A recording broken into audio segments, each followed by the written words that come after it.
Good evening, everyone, and happy Saturday night. It's a interesting time, and I just realized I'm actually going to have to turn the camera around because I've got a text I'm waiting on tonight for a meeting we're doing. I'm going to try to start doing a Twitch stream because a number of people have told me I need to try that, and I didn't even know what a Twitch stream was, but they showed me, and it has to be some of the weirdest things I've ever seen. I logged onto one just to see what it was, and it was just a woman with ginormously big breasts running on a treadmill. That was it, just nonstop, and people just giving her money. That was strange. Other ones were video games, which I understood, or some interesting conversations, or I just realized there's so much technology that I don't know about. And I spent all that time thinking like Facebook was social media, and then hearing about TikTok but not really knowing what it was or what was happening. But it's interesting to try to have this weird fix of like personal and professional and everything. Like I'm trying to spend more time taking care of myself because I realize my natural inclination is just go into work or go into trying to do some kind of service work or do things where I'm not addressing my own needs, and that doesn't end up helping. Like that doesn't end up putting me in a good position to be able to help others or just take care of myself. So like today I went out for a short ride. I went to the gym this morning. I went and did a holistic, what do you call it, a somatic healing ceremony, or not ceremony, treatment today. Because one of the things that's been identified is like PTSD and CPTSD, and trying to deal with past trauma, trying to deal with mental health issues that are not always at the forefront. And it's one of the things that I think a lot of people don't talk about, or one of the things I think I'm probably only aware of because I was in a situation where I had to be kind of faced with myself, where I was locked with my own feelings and my own experiences and concrete walls, and there really was nowhere to run from it. What I found is that I'm incredibly uncomfortable and have this natural inclination to just kind of like move away, like shut down, like my body isn't there, I'm not there. I've always called, dissociation my superpower. And it's interesting because Jocko Willink talks about that on his podcast and a number of places where he talks about in combat, being able to dissociate is a superpower because you can step back and you can step away from the adrenaline and the craziness and get a better perspective. And I think it's a survival mechanism, but it also means that I'm not then present for the most basic experiences of my life. Like some of the situations I most want to be present and close to, I'm not, and I don't know how to be. And that's frustrating. I mean, it's incredibly frustrating to feel like I can't even be in my own body. Like I can't even be safe in a space. So I'm trying to do everything I can. I'm in therapy. I go outside. I walk around. I do everything I can, but it's still an issue. So when somebody reached out and said that they would offer somatic healing, I was like, hey, I think it's called body stabilization for trauma. And it was weird because it's not like a massage. It's basically like just having pressure and trying to like flush trauma out of the body. Because if you've ever seen the book, The Body Keeps a Score, which is great and talks about how we trap trauma in our bodies, that it's not just a mental phenomenon. And so many people like to think of it that way. Like, oh, just sit on a couch and talk about your feelings. Like, no, that's not how it works. And the moments in therapy that have been the most profound for me have been the moments where I cry or I shake or I can feel something physical happening in my body. As hopefully that means I'm moving past something or moving through something, but it struggles. Yeah. I am attending the TomTom Festival. So here in Charlottesville, we have like a mini South by Southwest. It's a really amazing collection of events. We have criminal justice stuff. We have culture stuff. We have music. We have art. We have tech. It's an awesome collection of things. And that's next week. We had tried to put together an event for the youth. We managed to get a juvenile from the Juvenile Detention Center furloughed to come speak on a panel. And then we lost our venue for that panel. And it was just really frustrating. But it looks like he's still going to be able to come out and have something to do. So as part of the nonprofit, we're printing up all the stickers from the artwork that they did. The same artwork that I took to South by Southwest to have the keynote speakers and different people take pictures of or take the T-shirts on. So hopefully he'll be able to hand those out. And it's interesting because like I want to show people what we're doing. But so many of the things that we do, we can't. Like, we can't take cameras into the juvenile center. We can't take cameras into the jail. Even when the juvenile's out, we're not allowed to record him. Like, we're not allowed to have any photo or video of the juveniles under state custody. And so it's like, we're doing these amazing things. We have these amazing stories, but we can't share them. And that's really frustrating. It's one of the reasons, like, when I came out of the adult facility the other day, I told some of the stories that I heard there because I always want to respect people's confidentiality. And if it's something personal or something private, I want to make sure to respect that. At the same time, I want to share the struggles that people are going through and the experiences they're having, because I think very few of us, unless we've been in that situation, whether as an incarcerated person or as a service member or as a staff member, we don't really know what's going on. We don't see the behavior. We don't see the mindsets. And it's just heartbreaking to see over and over and over the same kind of thing, the same sense of hopelessness, the same sense of being lost, and then not being able to give them a good answer. You know, the guys in that room, probably half the guys who came to me to basically ask for like private audiences said, man, I got nowhere to go when I get out. Like, I'm getting out in 3 months, 6 months, 9 months, whatever, and I have nowhere to go. I'm going to be homeless. And it's like, well, can I find you a house? No, we don't have housing in Charlottesville. We have people without criminal records who can't get housing in Charlottesville. You know, we can try to find you something out in the country, but we have no halfway houses for men in Charlottesville. Like if you're lucky, you can get to Richmond, but DOC will at least try to connect you with a private halfway house before you get out. A jail doesn't. A jail just gives you a trash bag full of your stuff and sends you on your way. And it's heartbreaking because it's like, how do we expect somebody to break this cycle when they literally just spent a year or 2 years in jail, lost everything? You know, whatever property they had was in their apartment that got seized when they couldn't pay their rent. If they had a car, that was repossessed. They have nothing. They literally have no money and they have nowhere to go. And then they're supposed to get out and just like, you know, pull themselves up by their bootstraps. And it's heartbreaking. And it's a cycle because part of it is people making poor decisions. And part of it is people leading into, you know, unhealthy behaviors. But even though it happens and happens again, like we're not stopping the flow. We're not doing anything to aid or change the process. And it's just heartbreaking. And then I think equally frustrating, because I want to be fair, is that when I see the guys who do get out and do have opportunities or resources or have support and they just throw it away. They just, as somebody in the group said, hey man, every time I got out, I had a chance, but I pissed it down the drain. And I'm starting to realize just how good I had it and just how bad other people do. And it's like, yeah, I'm really frustrated by that. It's like while we were incarcerated, I was always so excited to see somebody go home, except the one time I wasn't was when it was somebody that I knew was going to go home and mess up or go home and do something again. So I remember there's this guy named Stacy, I'll just call him that for now, who he made parole because he had been sentenced prior to 95. And I was like, man, this is terrible. Like, I want people to be free, but I know he's going to go home and mess up. He's going to go home. He's not going to make the best of his second chance. He's not going to be able to cope. He doesn't have the tools he needs, and he's going to come back. And it's going to be two things. One, he basically is coming back and he's all the more defeated. He'll probably spend the rest of his life in prison. And two, it makes it that much harder for those people who have done the work, who are willing to go to, you know, any means or any ends to make sure that they succeed. And he's making them look worse because people get to have this narrative in their mind that, oh, people get out of prison, they don't do nothing, or they just go right back. Because he's one of those people who got to lead that, you know, worst example possible. Just really breaks my heart. Yeah. Oh, wow. Yeah, like you said, somebody who got out after almost 25 years and went straight in to rob a bank. I mean, it's kind of like a trope at this point. I think there was even like a Brandy Carlisle and a different music video. There have been a couple movies about that. It's like Cool Hand Luke is a great example. People always told me growing up how cool Cool Hand Luke was and how great of a movie. And it is the saddest, most pitiful movie in the world because it's about a man who doesn't know how to live out of prison. And he gets away and he does all these cool things and he does whatever, but he can only thrive in that environment. He's essentially like a zoo animal. Like that's the only way he knows how to live. When he goes back out to the wild, he doesn't have those skills. And when I hear people idolizing him, I'm like, please just watch that movie again. Like see the tragedy and see the sadness in that. Because I saw that from the inside over and over and over. And it's just heartbreaking. Yeah, well, and I want to say that, yes, people who've been in the system this long can make it. But there's a very big difference between me and other people. I'll say there are two differences. And with change, it takes opportunity and effort. And I had the opportunity that very, very few people had. And also I put forth the effort. And there are some people who have all the opportunity in the world. And like that guy in the jail said, he pissed it down the drain. There are also people who put forth all the effort, but just don't have the opportunity. It doesn't necessarily mean that they go back, but it means that they're going to struggle and continue to struggle and not really be able to lift themselves up out of this kind of pattern they've fallen into. And it's just heartbreaking. But I'm glad that I have a positive impact. I'm glad that the story is helpful. I don't ever want people to think that, oh, well, if he made it, anybody can, because that's not true. But I do want to show people the power of change, that I am nothing like the person I was, 20 years ago, 21 years ago now? That to think about that, to really like understand that people change, and sometimes for the better, sometimes for the worse. Usually we just change.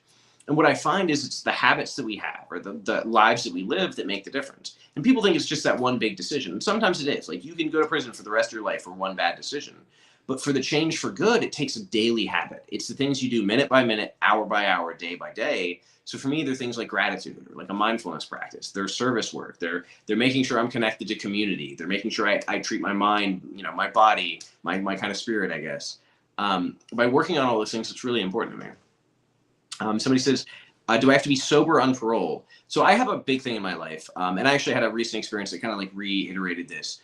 I don't want to be numbed from life. Like I started this video talking about dissociation, how trauma has caused me to dissociate both at individual times and like as a pattern, as a coping mechanism. As I'm finding more and more just how common, just how debilitating that can be, where I can't even be in close spaces with people. I can't even be in like intimate conversations sometimes because I just draw back. I don't know how to be there. I don't know how to be in my body. And as I become more and more aware of it, it's more sad, more tragic, more frustrating. So realizing that that's the principal thing, I don't want something that's going to get in between me and the experience of life. Anyways, that's secondary. Some people have restrictions on what they can do. Like Virginia, weed is legal now. A buddy of mine who's on probation was told he can just go ahead and smoke. It really depends on where they're at and what the situation is. I think in Virginia, the standard is you can't drink to excess, and I don't know what that means, and that's really kind of like arbitrary. But it really depends on whether somebody had like an alcohol-related crime or drug charges. Yeah. Change is law. Yeah. Shake with anger every time a new drug comes out and the police sensationalize it in the media because they want to ramp up the war on drugs. Yeah, I mean, if you think about it, drugs, substance use disorder is a mental health disorder in the DSM-5. It is something that requires mental health treatment, not punishment. You cannot punish someone out of substance use any more than you can punish them out of schizophrenia or bipolar or a personality disorder or long-term drug-resistant depression. It does not work. And it is the most archaic mindset in the world to say we are going to punish people out of a mental health issue. Because fundamentally, just like the police officer the other day was saying, he's like, man, I don't know what to do. Like, I'm like a hammer when somebody needs, another tool. Like, what am I supposed to do?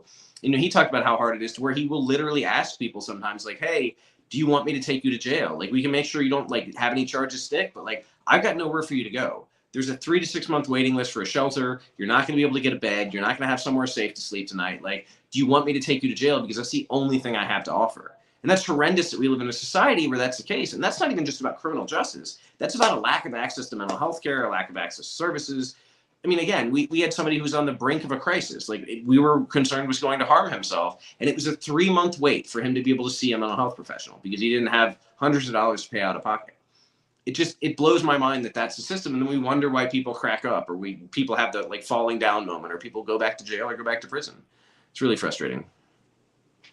Now, I love that city that buys old apartment complexes and rents them to low-income folks. We were actually thinking about that with UVA, the local university, because they have dorms.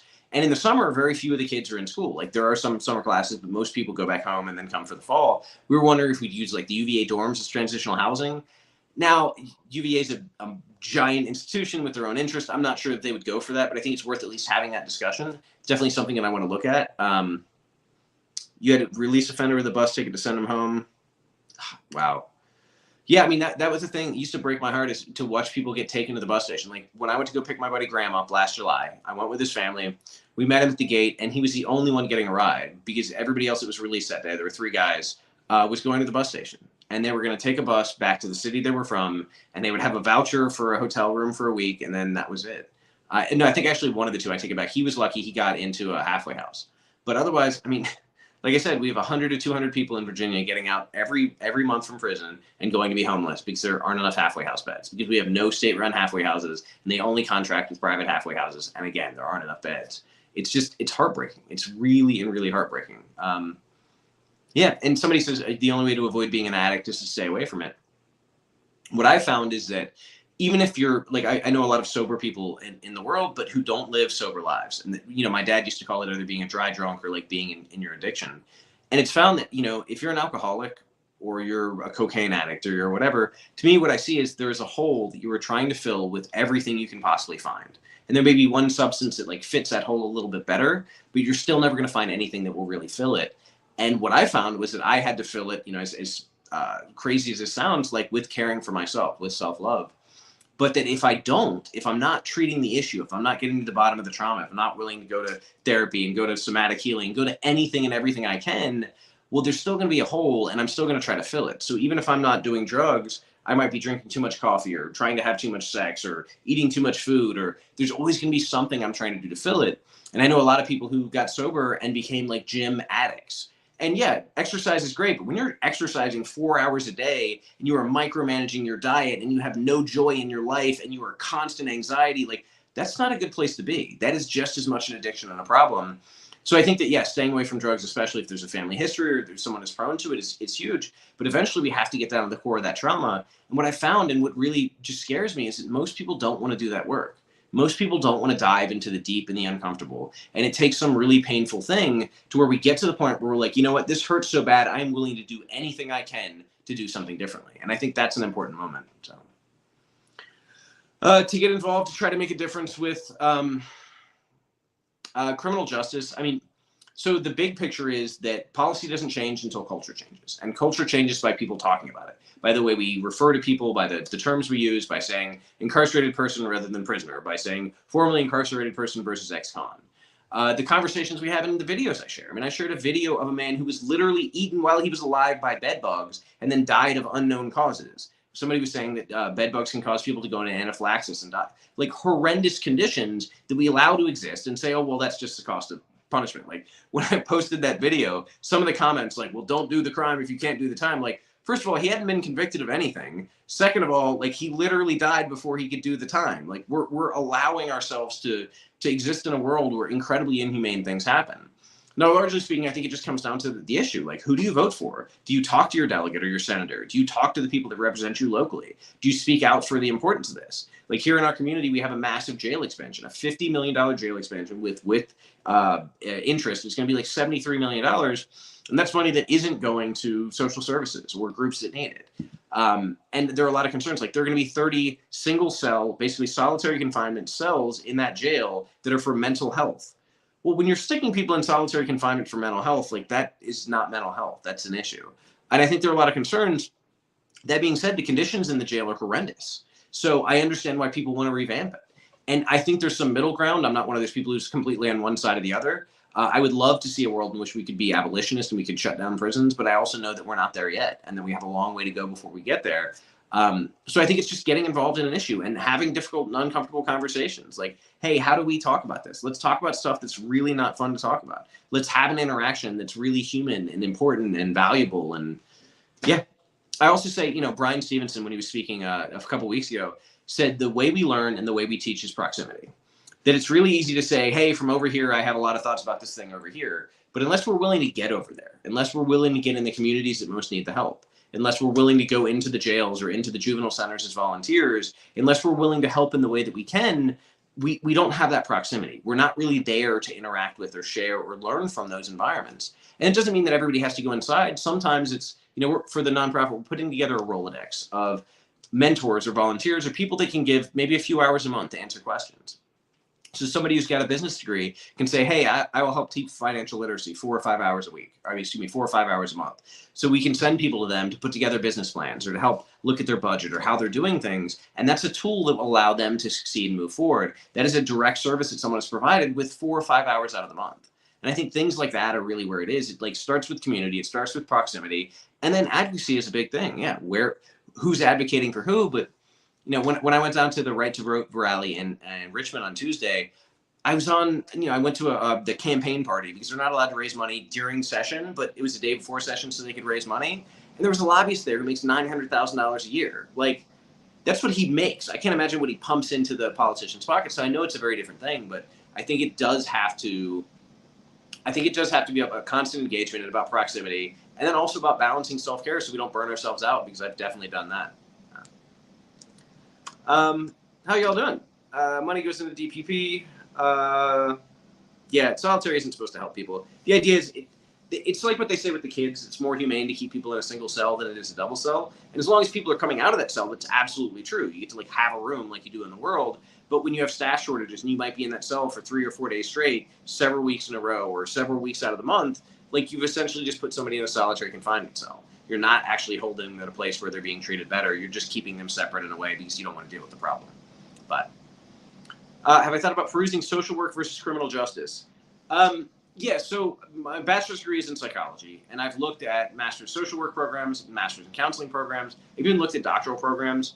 If that's the direction I go, one of the things I thought about was getting a master's in social work and then trying to get a doctorate in psychology so that I could practice but also have the social work background.